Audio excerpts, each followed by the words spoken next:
Resident Evil Apocalypse gave me some hope that the film franchise would finally begin following the game canon. Although some moments were egregiously ill-executed, it mainly stayed true to the events of its game counterpart. So maybe, just maybe, its follow-up would tighten that bond. At least a little bit, right? Paul W.S. Anderson, the film franchise's daddy, once again penned the script and co-produced the film. Lead actress Mila Jovovich, the film franchise's, well, mommy, returns as Plank of Wood Alice, Desert Mommy Alice, and, Alice. She's joined on screen by returning cast members and some fresh faces alike, one of whom happens to be a popular protagonist from the games. Extinction takes us out of the cold, wet, and claustrophobic underground hive, out of the filthy urban alleys of Raccoon City, and into the vast, dry, and scorching Nevada desert. From its unorthodox setting to its misplaced homages, Extinction was a deviation from the storyline that is still ongoing in the games as of the time of this writing. So what happened to the neglected ginger child, Angie, comic relief, LJ, drug-induced leading man, Carlos, and the standout, Jill Valentine? Who is this mysterious new game protagonist? Will this bold new direction be an enjoyable one for audiences? And will it be a satisfying conclusion to the first trilogy? Lather on some sunscreen, stay hydrated, and dress in your best Mad Max 2 The Road Warrior getup, and let's find out. Resident Evil Extinction begins with, Resident Evil 2002. Well, a recap with unused footage from that film. Alice skips a good chunk of that film via classic Resident Evil door animation and the first of many callbacks to the laser hallway. This Alice, however, is one tough cookie. She no-clips out of the map like she's been playing Resident Evil 2 Remake and John McClane's herself to the film's conclusion. Sensing something fishy, Taylor Swift's final form cleverly navigates another of Jigsaw's puzzles until the film employs an anti-cheat for this would-be speedrunning cheater. Cheating never pays, y'all. And that's the end of the Eras tour, finally. As much as some people would have preferred this to be the actual Resident Evil 2002, it is only the beginning of Extinction, as evidenced by the multitude of failed Swift clones. Yeah, these jokes kinda write themselves. Extinction follows Apocalypse by showing us the aftermath of an apocalypse. It separates itself from the rest of the franchise by being set in the daytime. Lots of great horror films are set in the daytime, right? Texas Chainsaw Massacre, The Hills of Ice, The Birds, Garfield. Alice answers a distress signal from Melissa McCarthy and Bradley Cooper's baby from American Sniper. But of course, in chaos, the wicked thrive. Turns out, this is an ambush by a crowd that definitely stole your catalytic converter pre-apocalypse, no less. Outraged, Alice exerts revenge beginning with the baby. Not that baby, this baby. Prompting Melissa to follow that drop by dropping some comedy gold. You bitch. You dropped my baby. Not down with the whole life, Alice kink shames the Don't Breathe fan club into the afterlife and then proceeds to completely violate this good doggo. I know, right? This bitch has no regard for man's best friend or the children of men. Using a couple more good doggos, Alice makes a shocking getaway. We follow a group of ragtag protagonists composed of returning male lead, Carlos Oliveira, and returning comic relief LJ, who are led by film newcomer, Claire Quickdraw Redfield, as they investigate a rundown hotel in the middle of nowhere. LJ's exquisite scent of cocoa butter revives a zombie police officer's instincts to protect and serve his community. Give me your ID. Stop resisting. He's going for my gun. LJ beats the trumped up charges, but his unpleasant run-in with law enforcement has left him scarred for life. Both emotionally and physically. Claire and the cannon fodder bunker down for the night so the film can try and make us care about them. What's this, huh? Soup? Cream of mushroom? How do you do that? Just one of my skills. We don't care. Basset Hound, full-size Tyrion Lannister, Great Depression Americana face having boy. Now I'm getting depressed looking at your face. Oh boy. Look at that. He's making me cry. At daybreak, we get an enjoyable set piece that finally does justice to one of Resident Evil's initial foes. No doubt, a scenario that answers the question, what would happen in the Birds if the Birds were infected with the T-virus and attacked? But Alfred Hitchcock's The Birds isn't the only past film of the genre from which Extinction draws inspiration. Catalytic body converter family is reminiscent of Sly Stallone's outing as Judge Dredd, and well, the Hills of Ice. And there's also an entire subplot of Dr. Isaacs from Apocalypse attempting to domesticate the infected, a la George A. Romero's Day of the Dead. And Extinction is a film that takes place during the day with a bunch of dead. And all of that sweet horror nostalgia wrapped in a Mad Max 2 The Road Warrior, wrap. The Feathery Good Boys take care of a good portion of the cannon fodder, including Ashante. Remember Ashante? From the 2000s? Had a few hits. She's pretty fine. Came and went in real life, just like her character in the film. Anyway, she dead now. In the film, not in real life. If it weren't for the, murder of crows, it definitely would have been the HIT virus she got from LJ the night prior. Presumably. The set piece is also a nice reference to the manner in which we find old Forrest Bayer in the East Wing Terrace of the Spencer Mansion in the original Resident Evil.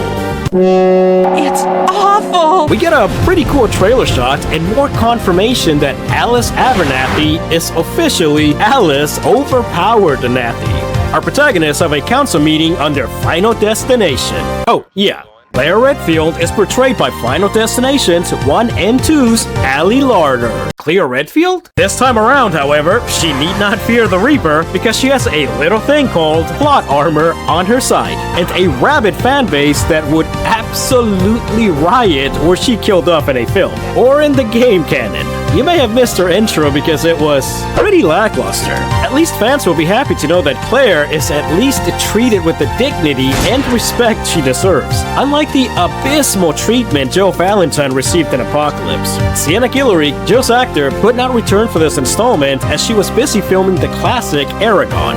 That was a classic, right? Fuck me. Alice shares with Claire a Resident Evil type diary she found that highlights Alaska as a safe haven, but only because nobody wants to live in Alaska. Claire, as the leader of her convoy of survivors, puts the decision to make the trek up to Alaska to a democratic vote. Besides the suggestion and strong favor for Alaska, Alice stays out of the vote entirely. The gang chooses Vegas as a resupply spot, where of course they bust, because the house always wins. Originally, Extinction was to follow Code Veronica's storyline of Claire's ongoing search for her long-lost brother, Chris Redfield.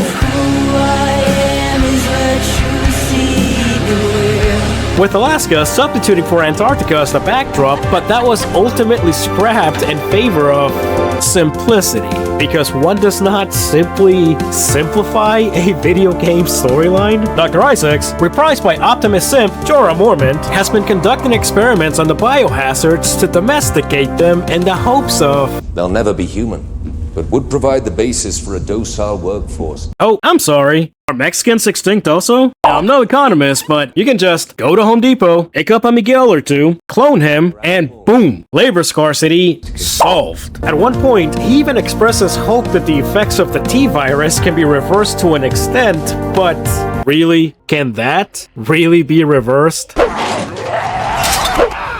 What is it, grayscale? No amount of antivirus is fixing that. Bruh, you have the technology and capability to create fully grown clones. Now, I understand the totally scientific reasons to capture and clone Prime Alice, but why the need to reverse the rotten biohazards? OJ bites Carlos, Carlos shoots OJ, boys will be boys. Dora gets bitten by one of his overpowered experiments and doses himself with a San Francisco load of antivirus, which caused him to mutate into a Nemesis-type tyrant. This Isaac's tyrant shows us that even 3 years later, CGI was still not ready to do Nemesis justice on screen. Alice shoots Claire and the survivors out of her movie so she can stay behind for a final boss fight. And holy cow, it's a tyrant. Well, kind of. It's supposed to be a tyrant, and it looks really great, but as we all know, tyrants don't speak. I am the future. It just comes off as silly. After a few cringy one-liners, Alice and Dallas defeat Isaacs, crash an Umbrella meeting, and spam the comment section with their OnlyFans content. Oh, and Carlos died. By and large, my biggest grievance with Extinction is that it doesn't feel like Resident Evil, and it doesn't feel original. The story contains elements from and homages to other genre properties as opposed to that upon which it is based, mainly feeling like a mash of Mad Max and Day of the Dead. And that's not by accident. Those two films were cited by Anderson as inspirations for the making of Extinction as opposed to, you know, the games. Chris wasn't a sure thing at this point, but the Alaska plotline could have been Claire's plot the entire film, or it could have been set in Alaska with Arcadia being the destination. Claire's motivations being a safe haven for the survivors, but with a hint of ulterior selfish motives. But of course, this isn't her movie. Claire doesn't resemble Claire. Now granted, the film takes place about 5 years after the events of Apocalypse, which takes place concurrently with the events of Resident Evil 2, and in this universe, the world is kaput. So some personality differences are to be expected. Carlos isn't much of a character, and LJ isn't much of a comic relief. Dr. Isaacs, the big bad, is cartoonishly evil, but Ian Glenn plays him straight as opposed to playing into the camp and going full Resident Evil. I like Ian Glenn, but Dr. Isaacs is forgettable. The lab he operates in is controlled by an artificial intelligence program known as the White Queen, who was supposed to be a good counterpart to Resident Evil 2002's evil Red Queen. She was originally intended to be the one to assist Alice and the other survivors escape the hive, and was also another of the many Alice in Wonderland references in that film. Ultimately, the White Queen was scrapped from that film and is also forgettable in this one. Setting the film in the daytime, in the desert, could have paid off, but there are no Resident Evil aesthetics, no architecture or mood, except for the crow sequence, which was really entertaining. But the mechanic zombies just don't do it for me. It is supposed to be camp, but come on. Why capture zombies and dress them in uniform? Were they low-level Umbrella workers? Sure, maybe. But also, why experiment on decaying flesh as opposed to on living subjects? Besides the fact that living subjects are scarce. But you do have clones. Are you trying to sell the biohazards? To who? If you even find a buyer, just sell them the clones. I guarantee you the clones would be worth a lot more than domesticated zombies. At least for their spare body parts. Keep in mind that the film never presents a flaw in the cloning process. The disappointment expressed by Dr. Isaacs are the clones' failure to navigate a death maze. There's no flaw specified in their biology, no time limit on their life expectancy, and nothing regarding reproduction capabilities. He just wants Prime Alice because she's special. He cannot see the forest for that one special tree. But do you know what else you can clone? Cows, chickens, sheep, other animals, plants maybe? I don't know, I'm not a clonologist, I have no idea how cloning works. And what would you even sell them for? Money? What are you gonna spend that money on? Skincare routine? Resources? Just take them. You have an army of clones. And whomever you sell them to, they'll probably just use them against you, dumb boy. It doesn't help that instead of correcting the mistakes or omissions of its predecessors, Extinction is the beginning of the film's deviation from the game canon. The world in the game still functions, more or less, the same as it does in reality. Raccoon City was annihilated, or apocalypsed. There have been a few other outbreaks and incidents around the world, but overall, life goes on. It makes sense why Umbrella would continue to pursue its viral research and why some people would continue to exploit the various viruses. I would have preferred more regular zombies and maybe one other mini-boss creature. Maybe just the one super zombie. There were plans to showcase hunters, chimeras, and other Resident Evil enemy types, which would have been great to see, but I'm guessing their scrapping had something to do with the technical and CGI limitations, as is typically the case. There's also no way that all of those runner zombies all fit inside of that one shipping container. Angela Ashford, the neglected ginger child from Apocalypse if anybody cares, was terminated by Umbrella in an early script or by Alice herself in the novelization. Either way, it's completely understandable. Rookie police officer Leon S. Kennedy was rumored to make an appearance at one point with Jensen Ackles of Supernatural, and more recently, the foul-mouthed, mega-based, boomer, Soldier Boy fame being the top choice. Again, rumor, and I can honestly say that I definitely see it as a fine casting choice. My only reservation being that Ackles has a very deep voice, not exactly befitting of an innocent rookie police officer. Maybe an experienced and gruff stars officer? Now, y'all know I have to talk about the score, at least mention it. The theme for Extinction was composed by Charlie Clouser of none other than reverse bear trapping, Jigsaw fame, or just Saw. Unfortunately, this too falls short of impressive. Clouser's Convoy is great on its own, but it just feels like a watered-down version of Resident Evil 2002's memorable theme, and it just makes me want to jam out to that one instead. On the plus side, Alice is more amiable this time around. She's a bit more relatable, selfless, a bit overdramatic, but still down to earth, so to speak. And even though I'm not a big fan of this film's sets, acting, or writing at all, I am a huge fan of Mila Jovovich's unwavering commitment and endless enthusiasm. And Jovovich's. Overall, I give Extinction 2 out of 5 Forest Slayers. Resident Evil Extinction clarified that the live-action franchise would not be following the game canon. It followed its own vision, had a couple of good moments, but the dialogue is bland, the jokes fall flat, the one-liners are uninspiring. I knew your sister.